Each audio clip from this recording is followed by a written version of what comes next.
The day I flipped the main breaker and sent the entire Oakmeadow Hills subdivision into blackout silence, I was barefoot on my back porch, sipping coffee and watching the HOA president scream into her phone across the street. Her name was Beverly Bradshaw, 50-something, bleach blonde, shoulder pads and all, and she'd made it her personal mission to ruin my life ever since I moved in. I'm Yannick Preston. I'm not the type to look for trouble, but I don't run from it either. I'm a retired electrical contractor, which made what happened next all the more ironic. 3 months ago, I installed solar panels on my roof. No one in Oakmeadow Hills had them, but the bylaws didn't explicitly say I couldn't. I double-checked. Hell, I triple-checked. Beverly still showed up the next day in her golf cart like she was riding into battle. "You're violating community aesthetics," she barked while standing in my driveway, arms folded like a prison warden. "Those things are an eyesore. The board has voted unanimously to have them removed." "You can't vote on something that's not against the rules," I said, calm as ever. "And even if you could, I installed them legally." Beverly's nostrils flared so wide I thought she might take flight. "Then the rules will be updated retroactively, starting now," I laughed. "That's not how laws work, Beverly." She stormed off, but the war had begun. Over the next few weeks, I started getting letters, every one of them clearly written by Beverly herself. First, it was unauthorized exterior modifications. Then, reflective surface hazard. Then, violating neighborhood energy uniformity. That one made me laugh for an hour. I ignored them. Then came the fine, $200 per day until the panels were removed. She wasn't bluffing. But here's where Beverly made her fatal mistake. See, Oakmeadow Hills was built 15 years ago, and I was one of the first contractors hired when the land was sold off.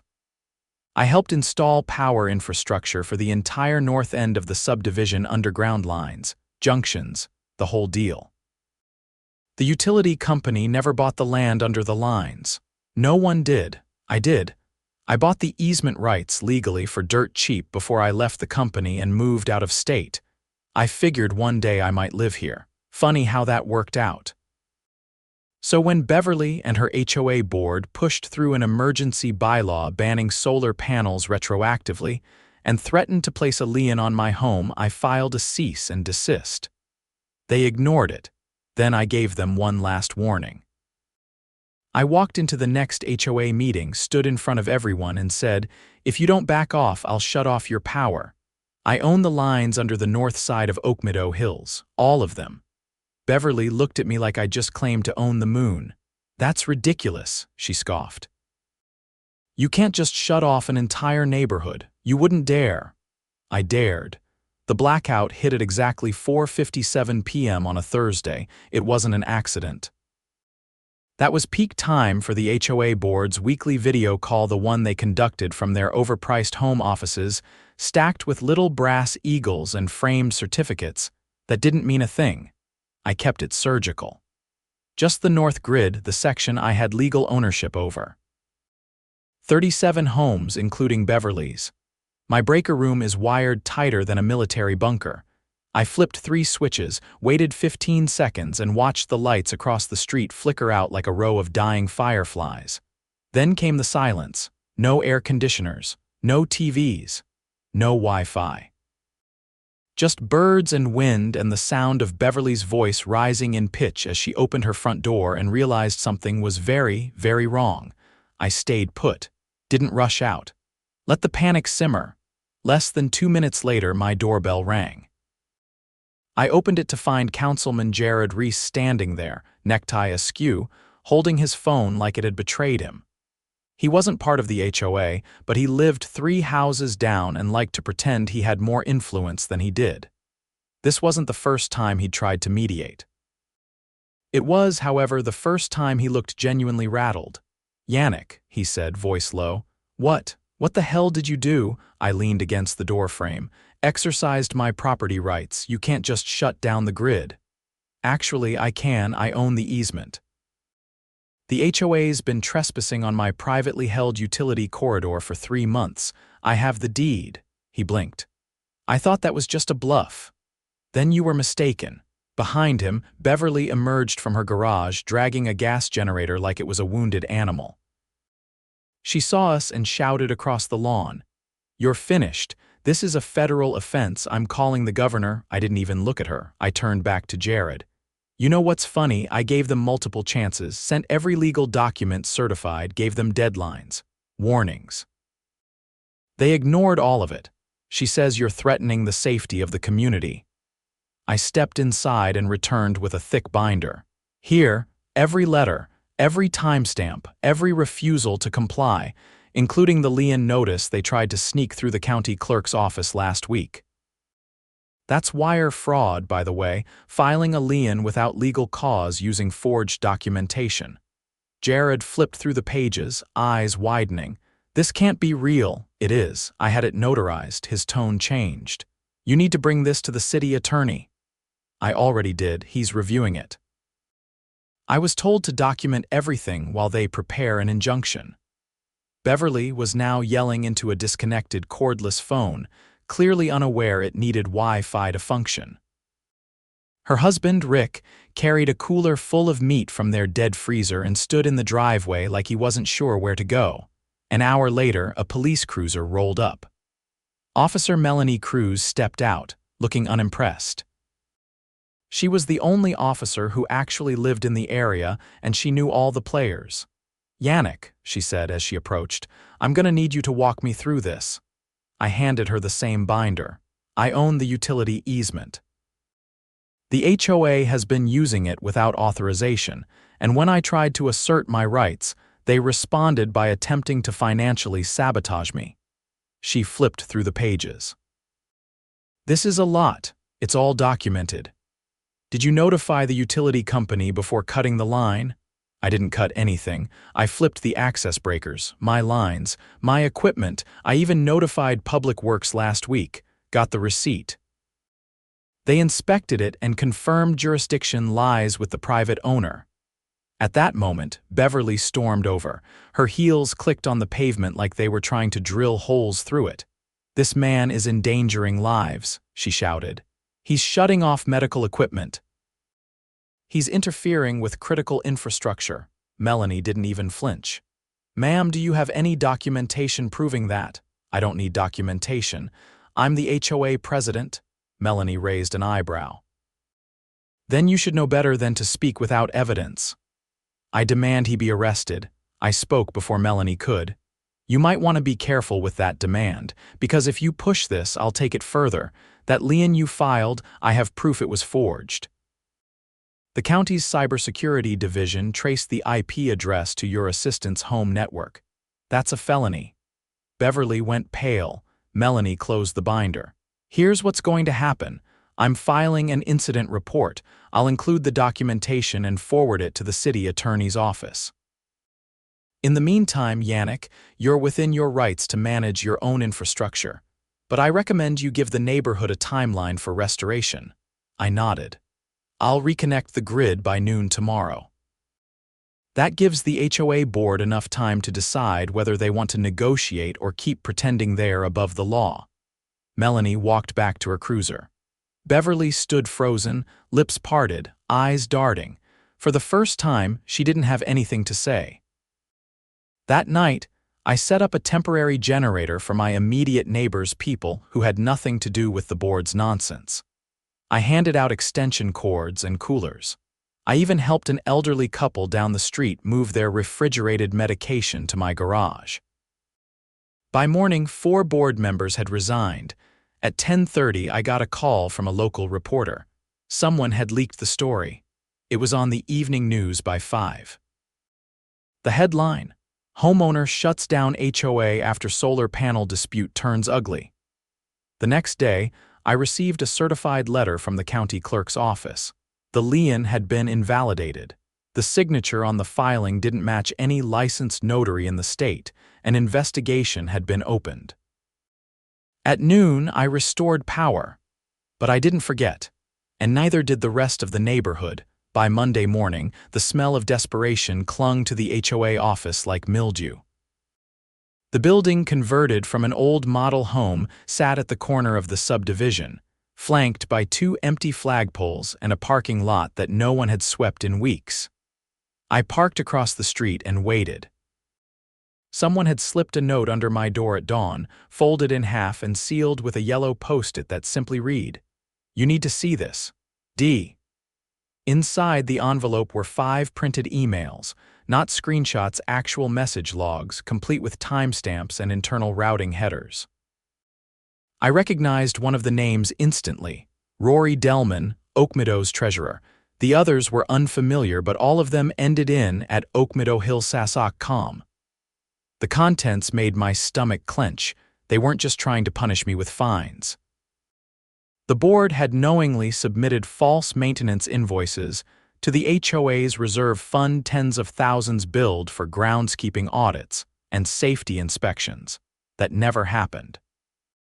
And worse, one thread mentioned a reimbursement of $8,000 routed to a company called Sunridge Environmental for panel removal logistics. Sunridge didn't exist. I checked. I called my attorney, Ava Lemia, before I even left my truck. She picked up on the second ring. "Yannick," she said, already sounding alert, "please tell me this isn't another blackout." "Worse," I said. "The HOA's been laundering money. I've got hard proof." She was quiet for a beat. "How much?" "Enough to audit the whole board. Bring it in." Today, at her office, she scanned the emails twice, lips tightening as she read.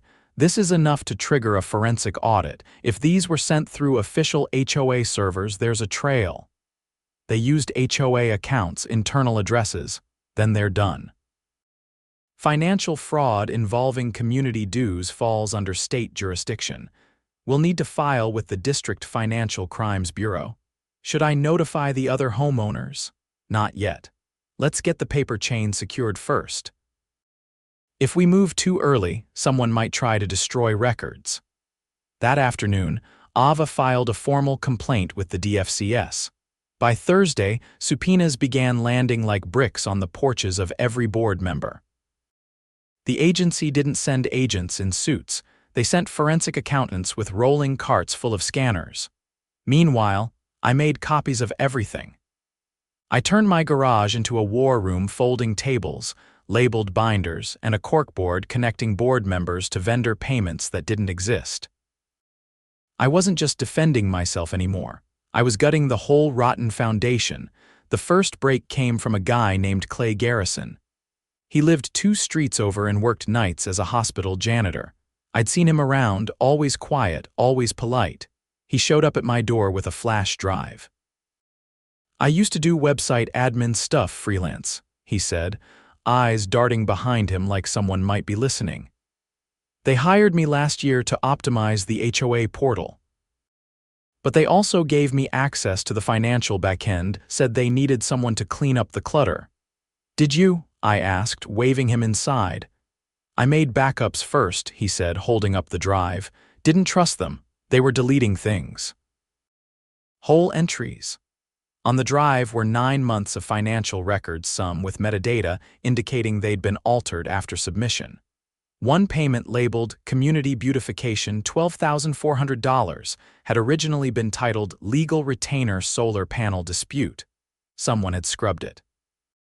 Ava's eyes lit up when I brought it in. "This is tampering, not just fraud. They used community money to fund legal harassment against you and then tried to hide it." The DFCS moved quickly. By week's end, they froze the HOA's accounts.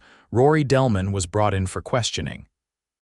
He didn't last 5 minutes. According to the investigators, he folded faster than a beach chair in a hurricane.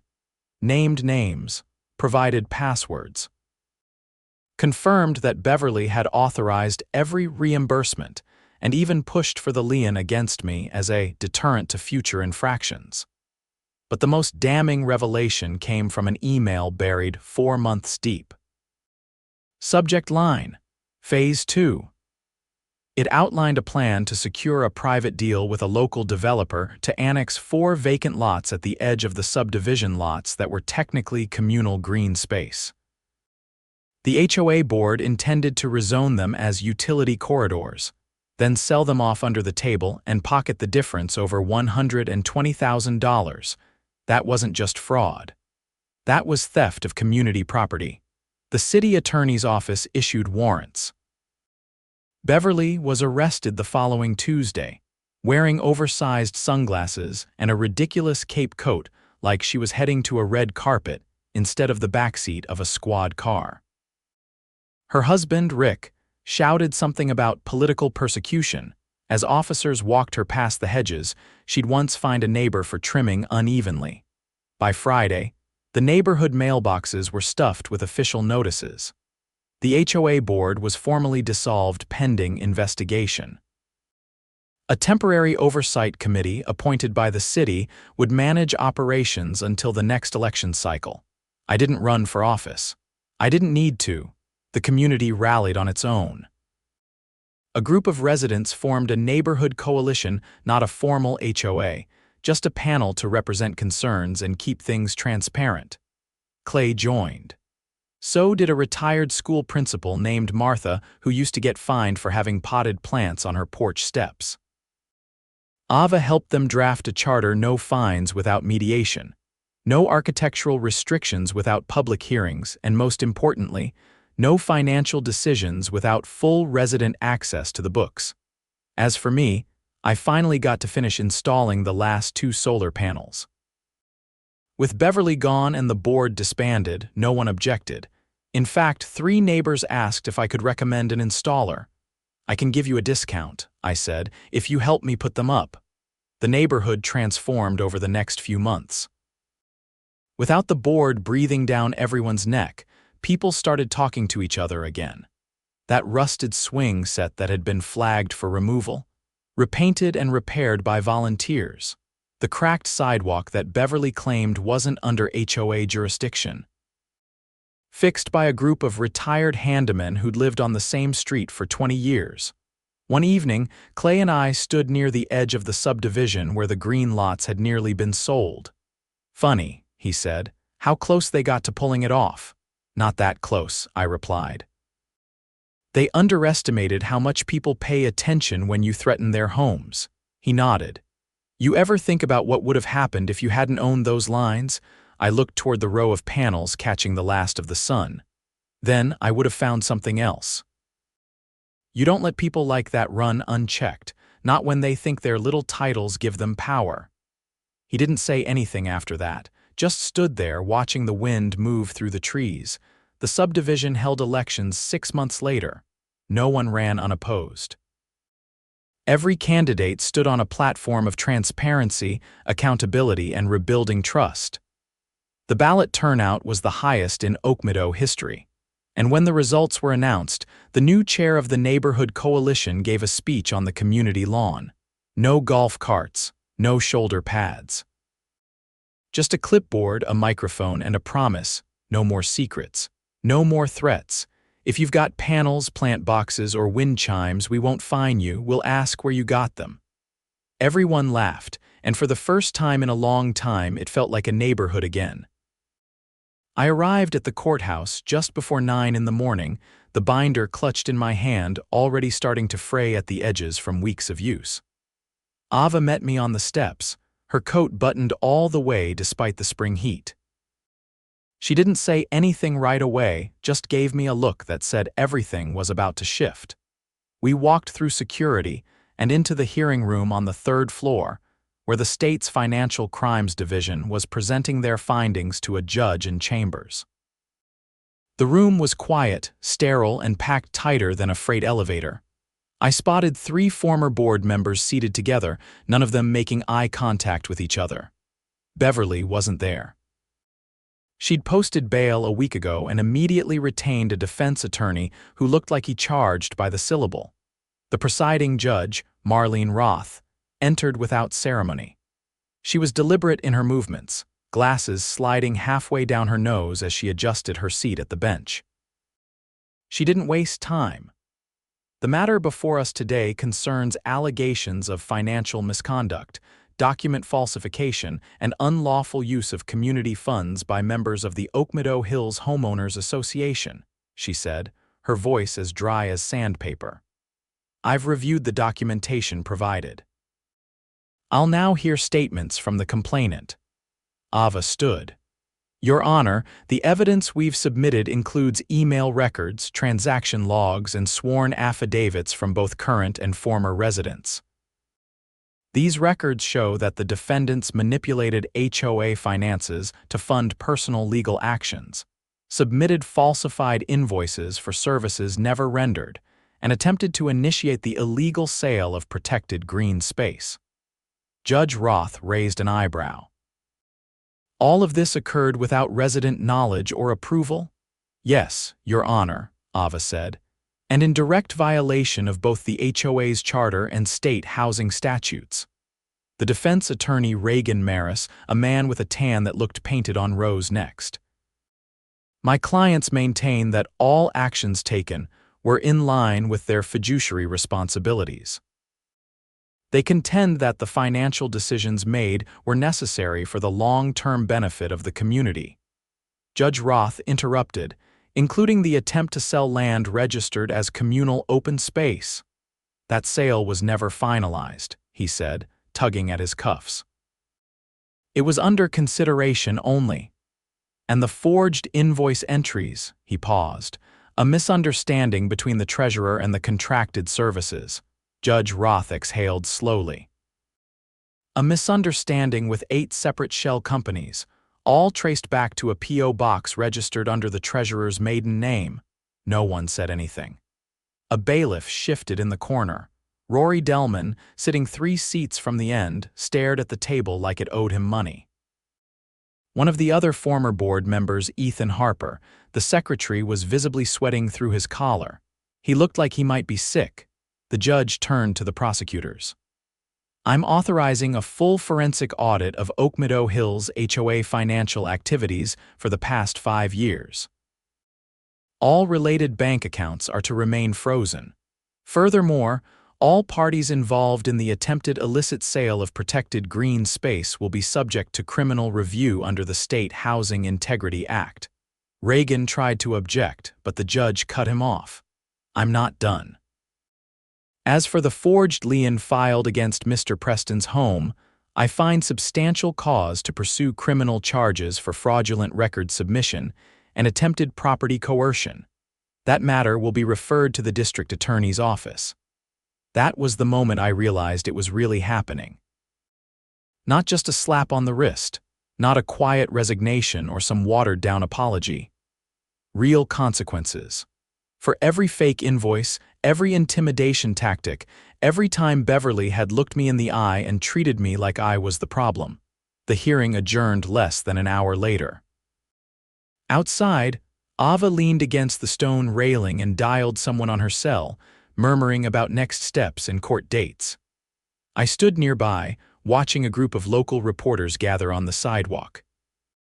"Do you want to say anything on record?" one of them asked. A woman in a dark blouse with a press badge clipped to her collar.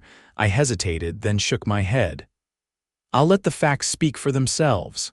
She nodded, scribbled something into her notebook, and walked off.